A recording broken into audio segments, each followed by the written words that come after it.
Hi friends, എല്ലാവർക്കും എൻ്റെ ചാനലിലേക്ക് സ്വാഗതം. ഇപ്പോൾ ഇനി അങ്ങോട്ട് മുരിങ്ങയ്ക്കയുടെ സീസണാണ്. ചക്കക്കുരു മുരിങ്ങയ്ക്കായിട്ടും കൂട്ടി ഒരു നല്ല തോരനാണ് ഉണ്ടാക്കാൻ പോകുന്നത്. അതറിയാൻ വയ്യാത്തവർക്ക് വേണ്ടി മാത്രം ഞാൻ പരിചയപ്പെടുത്തുകയാണ്. അതിനുവേണ്ടി ഞാൻ കുറച്ച് ചക്കക്കുരു ചെറുതായിട്ട് കീറി എടുത്തിട്ടുണ്ട്. എൻ്റെ പാടക മാത്രമേ കളയത്തുള്ളൂ, നമ്മൾ ഈ ചുവപ്പ് ഭാഗം കളയത്തില്ല. അതാണ് അതിൻ്റെ വിറ്റാമിനുള്ള ഭാഗം. അപ്പം മുരിങ്ങയ്ക്ക എല്ലാം നല്ലപോലെ കഴുകി കീറി എടുത്തിട്ടുണ്ട്.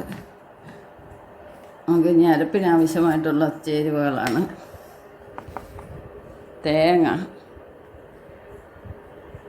മഞ്ഞൾപ്പൊടി, ആവശ്യത്തിന് ഉപ്പ്, മുളക്, ജീരകപ്പൊടി, വെളുത്തുള്ളി ചതച്ചത്, കരിവേപ്പില. നമുക്കിനി ഇതെല്ലാം കൂടെ ഒന്ന് മിക്സ് ചെയ്യാം.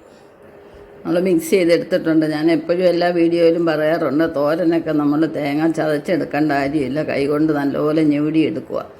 ആ ചേരുവകളെല്ലാം കൂടി ഞെവിടി എടുക്കുമ്പോൾ നമുക്ക് സമയലാഭവും ഉണ്ട്, ടേസ്റ്റ് കുറവുമില്ല. കണ്ടില്ലേ, മിക്സി കഴുകാനോ കല്ല് കഴുകാനോ ഒന്നും പോകണ്ട, നല്ല വൃത്തിയായിട്ട് കൈകൊണ്ട് ഞെവിടി എടുത്തിട്ടുണ്ട്.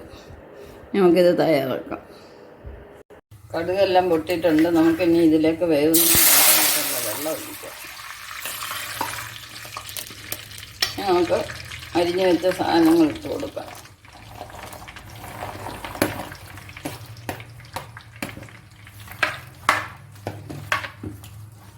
എപ്പോഴും എടുക്കുന്ന ക്വാണ്ടിറ്റിക്ക് അനുസരിച്ചുള്ള ചേരുവകളും വെള്ളവും ചേർക്കാൻ നമ്മൾ ശ്രദ്ധിക്കണം. ഇനിയിപ്പോൾ ഇത് നമ്മൾ നികക്കെ വെള്ളം ഒഴിച്ചിട്ടുണ്ട്. ഇത് അടച്ചു വെക്കുമ്പോൾ അതിൻ്റെ ആവി വെള്ളമൂടെ തട്ടി ആവശ്യത്തിനുള്ള വെള്ളം ആകും. നമ്മളിനി ചെയ്യുന്നത് ഇതിൻ്റെ പുറത്തോട്ട് തന്നെ നമ്മൾ അരപ്പങ്ങിടുകയാണ്. ഇങ്ങനെ ഇടുന്നത് കൊണ്ട് നമുക്ക് അരപ്പ് നല്ല വൃത്തിയായിട്ട് വെന്ത് കിട്ടും. നമ്മൾ ഇളക്കുന്നില്ല, ഇതിൻ്റെ പുറത്ത് വെക്കുന്നതേ ഉള്ളൂ. നമുക്ക് അടച്ച് വെച്ച് തന്നെ വേവിക്കാം.